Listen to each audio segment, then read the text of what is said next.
Seorang wanita hamil ditemukan tewas setelah dilaporkan menghilang oleh pacarnya. Kasus Giulia Tramontano adalah kisah sebuah pengkhianatan paling kejam dari orang terdekatnya.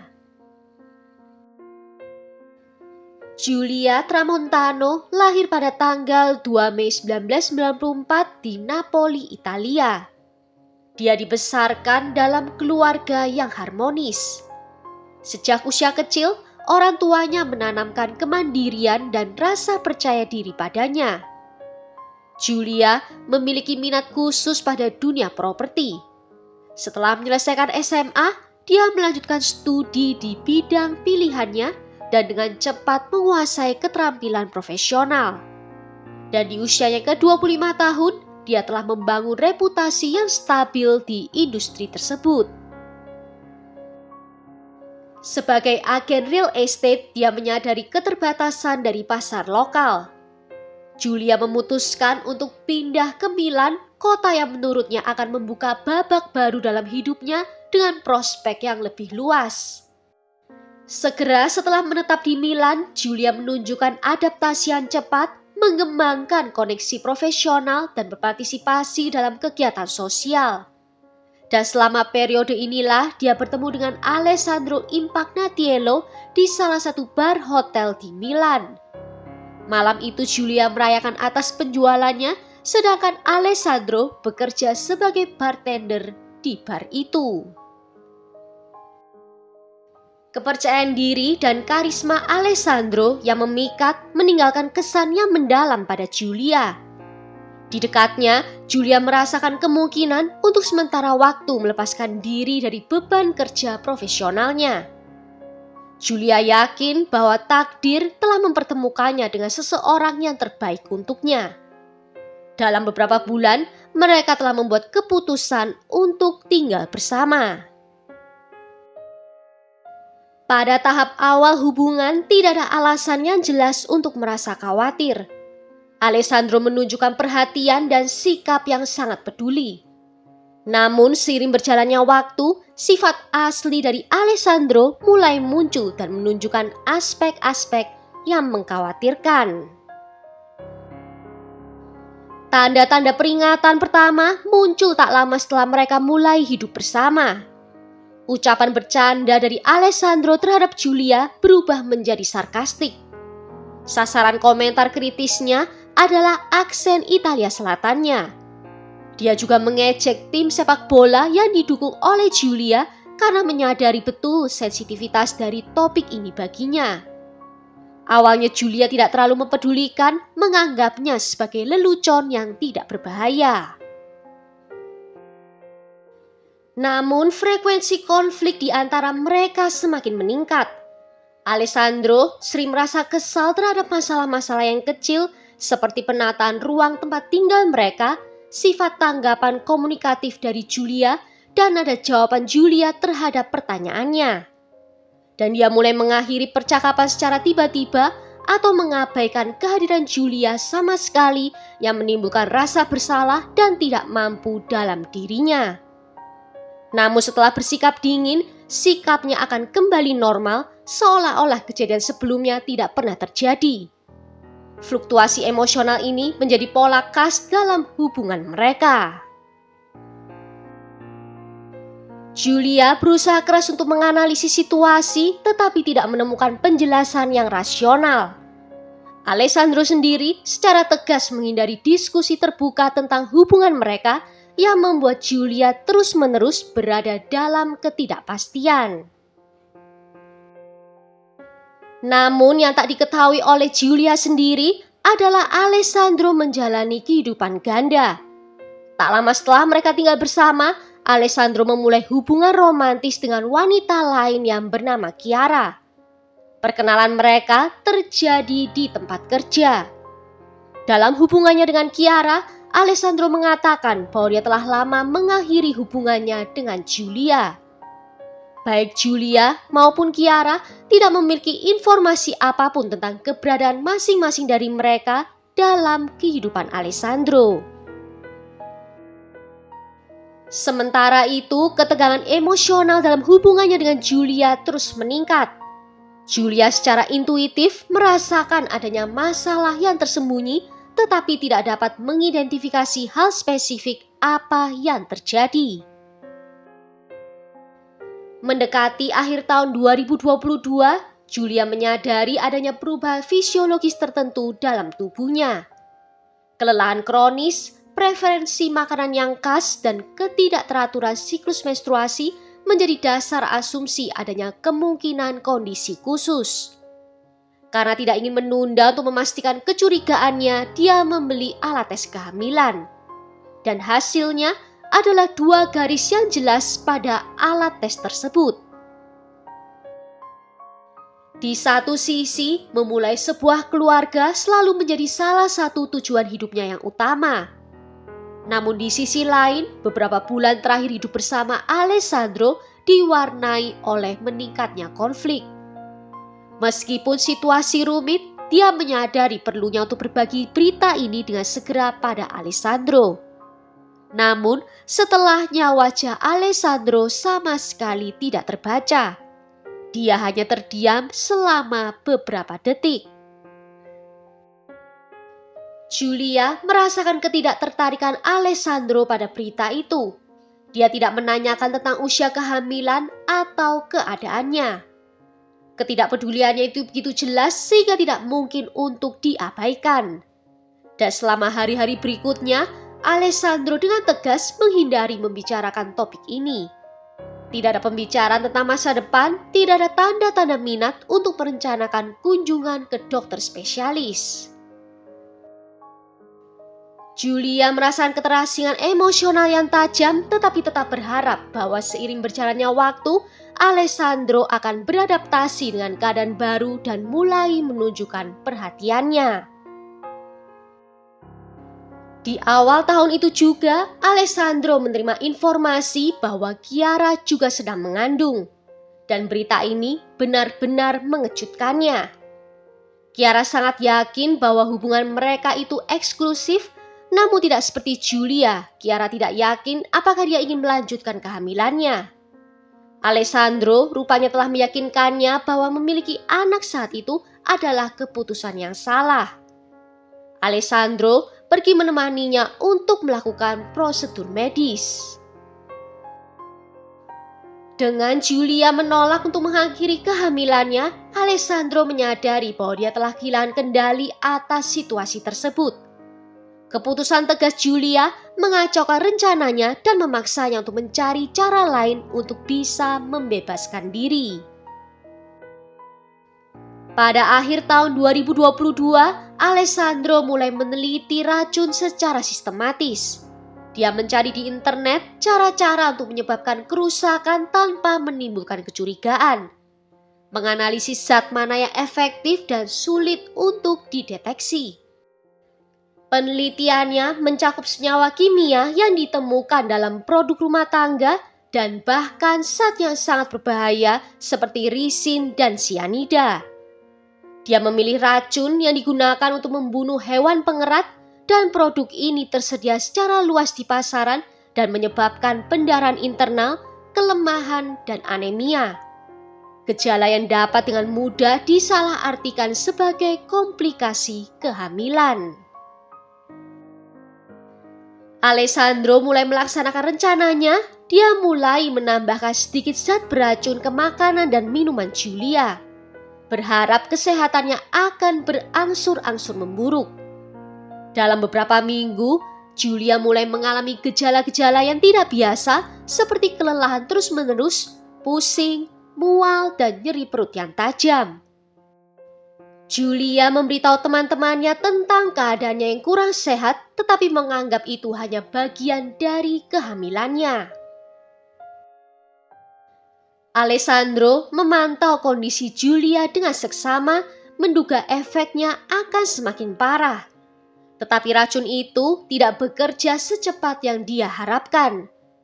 Karena frustasi, dia terus mencari cara untuk bisa meningkatkan efektivitasnya, tetapi hasilnya tetap tidak memuaskan. Julia masih tidak sehat, tetapi tubuhnya melawan dan kehamilannya terus berlanjut. Dan hal ini membuat Alessandro menjadi marah. Di sisi lain, Chiara yakin bahwa hubungan masa lalu Alessandro belum berakhir. Tanda bahaya pertama baginya adalah betapa tidak nyamannya Alessandro setiap kali topik tentang masa lalunya disinggung. Dan dia terus menghindari membahas kehidupannya sebelum pertemuan mereka. Tidak pernah membagikan media sosialnya dan tidak pernah menyebut nama mantannya. Awalnya hal ini tidak tampak mencurigakan, tetapi seiring berjalannya waktu, ketidakkonsistenan mulai muncul. Chiara mulai lebih memperhatikan di mana Alessandro sering keluar di malam hari dengan alasan untuk bekerja lembur. Tetapi rekan-rekannya di hotel mengatakan kalau Alessandro selalu pulang lebih awal. Titik balik yang sebenarnya terjadi ketika dia secara tidak sengaja melihat foto-foto di ponsel Alessandro, yaitu foto-foto terbarunya bersama dengan Giulia. Dan cara mereka saling memandang dan kedekatan di antara mereka memperjelas bahwa hubungan mereka belum berakhir. Ketika Chiara mengkonfrontasinya tentang foto-foto itu, Alessandro tidak kehilangan akal. Dia mengklaim bahwa Giulia tidak dapat menerima perpisahan mereka dan dengan sengaja menyebarkan foto-foto itu untuk memanipulasinya dengan rasa bersalah.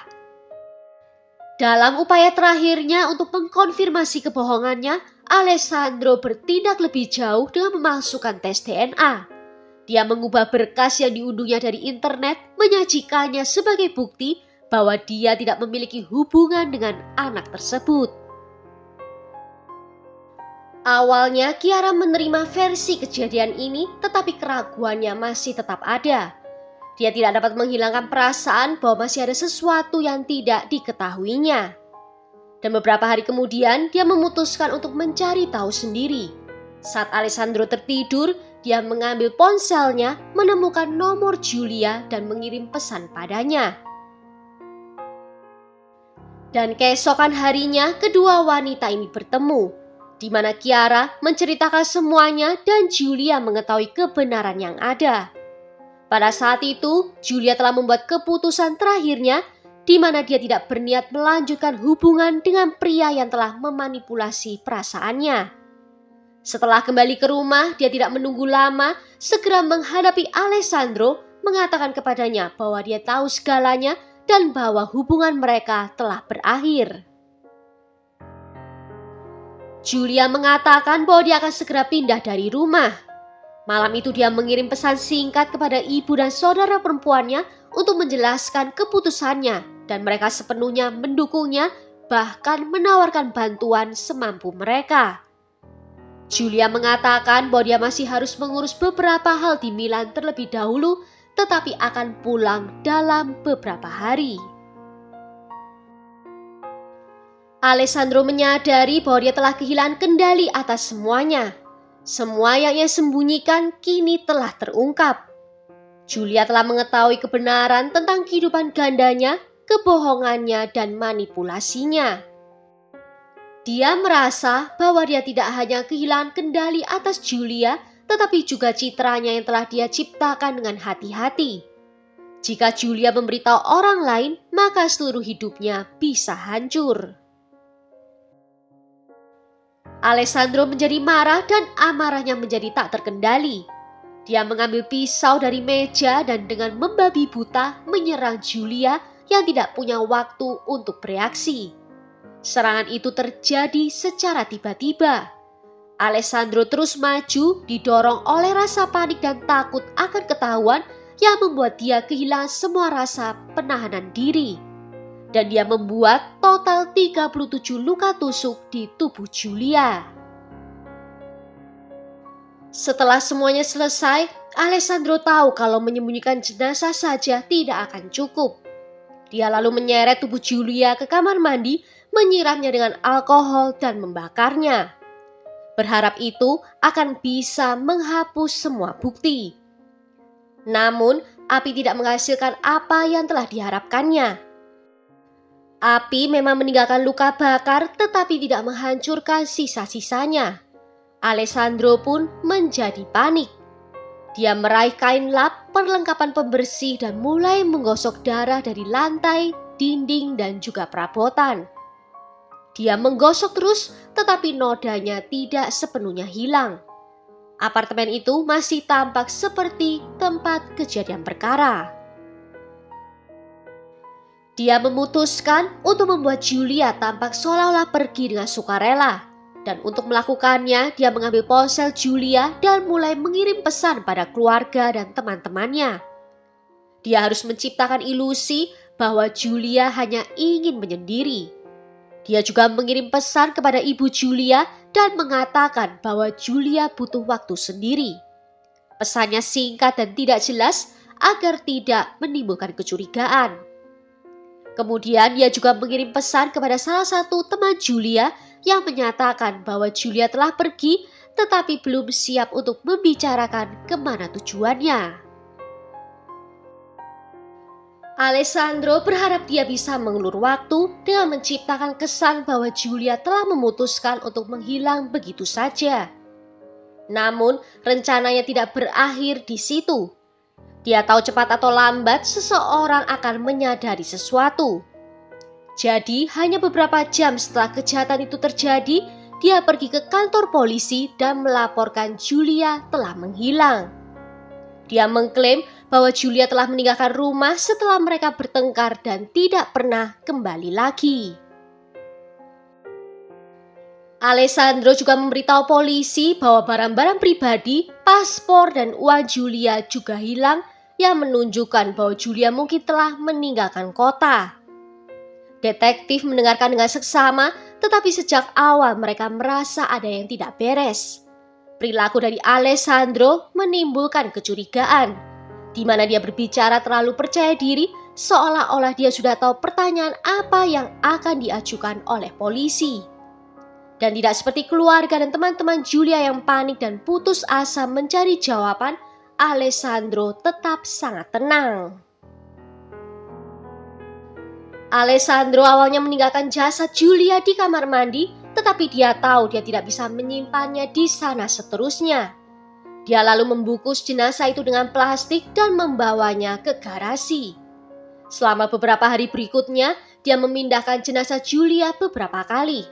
Pertama-tama dia menyembunyikannya di ruang bawah tanah apartemennya, lalu mengembalikannya ke dalam garasi.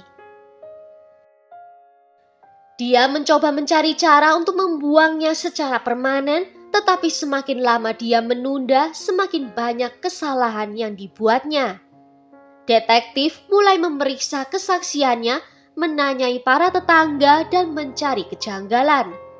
Meskipun Alessandro yakin masih bisa mengendalikan situasi, penegak hukum sudah menjadikannya seorang tersangka. Setelah Alessandro melaporkan Julia menghilang, polisi mengikuti prosedur standar untuk kasus orang hilang. Namun, petunjuk serius pertama muncul ketika ahli forensik menemukan jejak darah di mobilnya. Meskipun Alessandro telah berusaha membersihkannya, teknologi forensik modern memungkinkan penyidik mengidentifikasi bukti. Analisis dengan cepat mengkonfirmasi bahwa darah itu milik Julia. Bukti kedua ditemukan di area umum gedung apartemen mereka, yaitu di tangga dan lorong ada noda kemerahan yang samar yang awalnya menyerupai debu atau cairan yang tumpah. Namun analisis kimia mengungkapkan bahwa ada jejak darah yang telah dibersihkan. Detektif juga memperhatikan perilaku dari Alessandro yang tidak biasa. Tidak seperti kebanyakan orang yang telah kehilangan orang yang dicintainya, dia tidak menunjukkan perhatian yang tulus.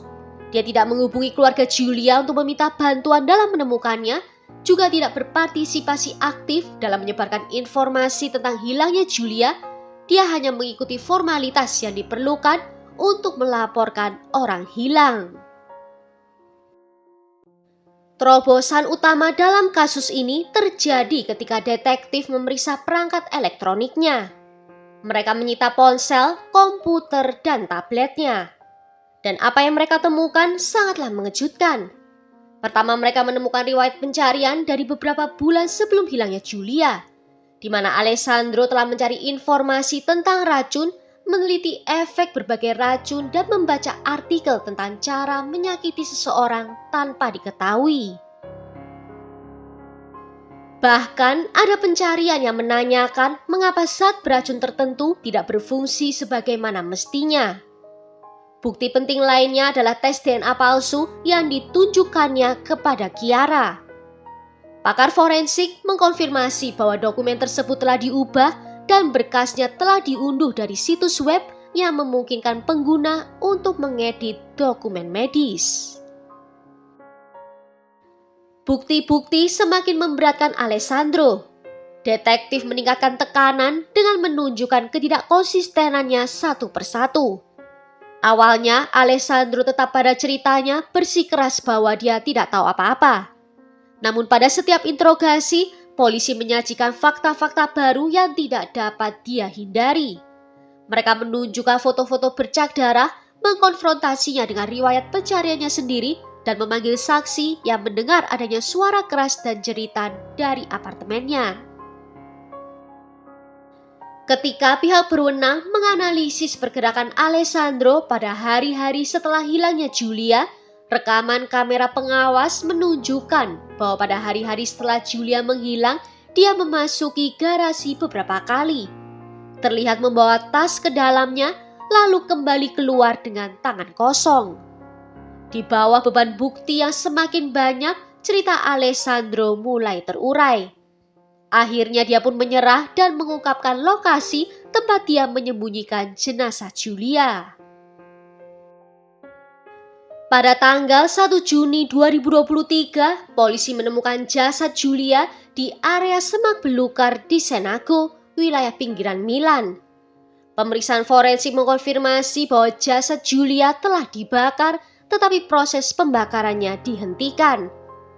Meskipun Alessandro berusaha menutupi jejaknya, para ahli berhasil menentukan penyebab kematian dan mengumpulkan bukti akhir keterlibatannya dalam kejahatan tersebut.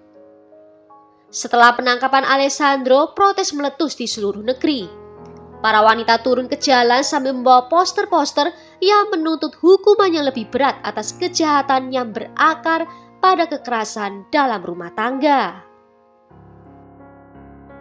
Sementara itu, para ahli forensik dan penyelidik bekerja untuk mengungkap profil psikologis dari Alessandro. Dia menjalani evaluasi psikologis yang mengungkapkan sifat-sifat perilaku yang mengganggu. Psikiater menyimpulkan bahwa dia menunjukkan kecenderungan narsistik yang kuat, tidak menunjukkan penyesalan atas tindakannya, dan perilakunya selama interogasi dan proses pengadilan mencerminkan egosentrisme yang mengakar dalam dan kurangnya empati. Alessandro memandang orang lain hanya melalui sudut pandang kepentingannya sendiri dan mengabaikan emosi mereka. Tindakannya sepenuhnya didorong oleh keinginan untuk melindungi reputasinya sendiri dan mempertahankan kendali atas orang-orang di sekitarnya. Dan setiap hilangnya kendali memicu reaksi langsung dan berbahaya. Selama persidangan, Alessandro berusaha berpura-pura menyesal, tetapi kata-katanya tidak meyakinkan keluarga Giulia maupun publik. Dia mengaku tidak mengerti bagaimana dia bisa melakukan hal yang begitu mengerikan, bersikeras bahwa itu adalah momen kemarahan yang impulsif, sesuatu yang tidak sepenuhnya disadarinya. Namun jaksa penuntut memberikan bukti yang kuat, yaitu pencariannya di internet tentang racun, percobaan peracunan, tes DNA yang dibuat-buat, dan pernyataan palsu yang dia buat kepada polisi. Dan setiap fakta ini menunjukkan sifat kejahatan yang telah direncanakan sebelumnya. Setelah penangkapan Alessandro, Chiara bekerja sama dengan pihak berwenang. Dia menyerahkan pesan-pesan di antara mereka yang menunjukkan bagaimana Alessandro telah menipu dirinya dan juga Giulia. Dia juga bersaksi tentang tes DNA palsu dan upaya berulang kali untuk memanipulasinya. Selama persidangan, Chiara juga hadir sebagai saksi.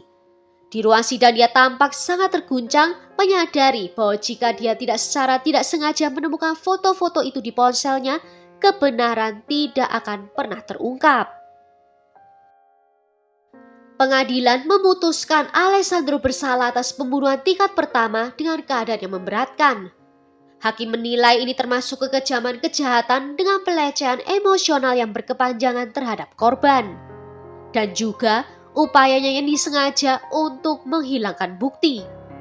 Pada akhirnya, Alessandro dijatuhi hukuman penjara seumur hidup. Dalam pernyataan penutupnya, hakim menekankan bahwa kejahatan semacam ini tidak dapat dibenarkan dengan alasan kehilangan kendali atau tekanan emosional sementara. Kasus ini menjadi pengingat tragis tentang bahaya yang ditimbulkan oleh individu yang memandang pasangannya sebagai properti. Well, sampai di sini dulu kisah ini. Tulis ya pendapat kalian tentang kasus ini di kolom komentar.